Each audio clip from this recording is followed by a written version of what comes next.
Hello children, welcome back to our story George's Marvellous Medicine by Roald Dahl, illustrated by Quinton Blake. Chapter 2, The Marvellous Plan. George sat himself down at the table in the kitchen. He was shaking a little. Oh, how he hated Grandma. He really hated that horrid old witchy woman. And all of a sudden he had a tremendous urge to do something about her, something whopping, something absolutely terrific, a real shocker, a sort of explosion. He wanted to blow away the witchy smell that hung about her in the next room.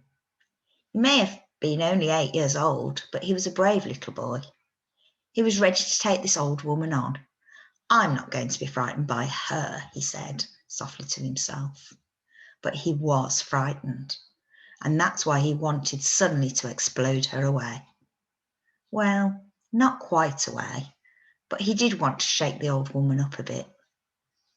Very well then, what should it be, this whopping, terrific, exploding shocker for Grandma? He would have liked to put a firework banger under her chair, but he didn't have one. He would have liked to put a long green snake down the back of her dress, but he didn't have a long green snake.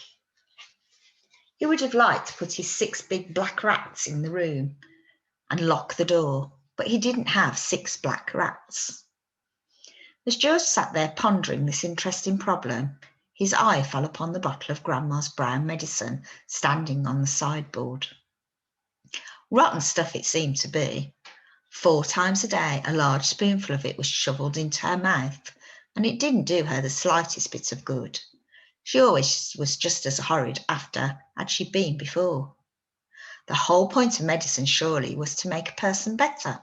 If it didn't do that, then it was quite useless. So, ho, thought George suddenly. Aha, oh, I know exactly what I'll do.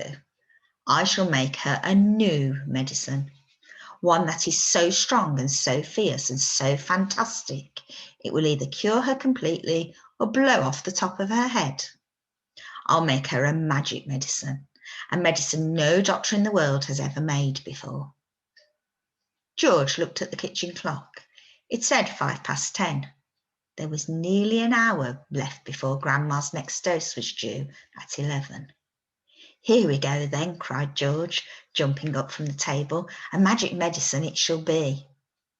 So give me a bug and a jumping flea, give me 2 snails and lizards 3, and a slimy squiggler from the sea, and the poisonous sting of a bumblebee, and the juice from the fruit of the jujube tree, and the powdered bone of a wombat's knee, and 100 other things as well, each with a rather nasty smell.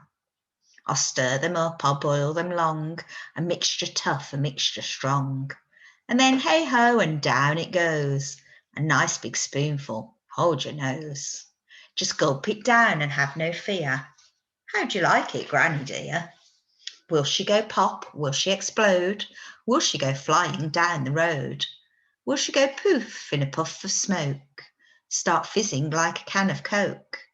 Who knows? Not I. Let's wait and see. I'm glad it's neither you nor me.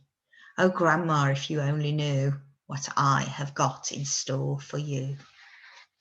Come back tomorrow for the next chapter in our story.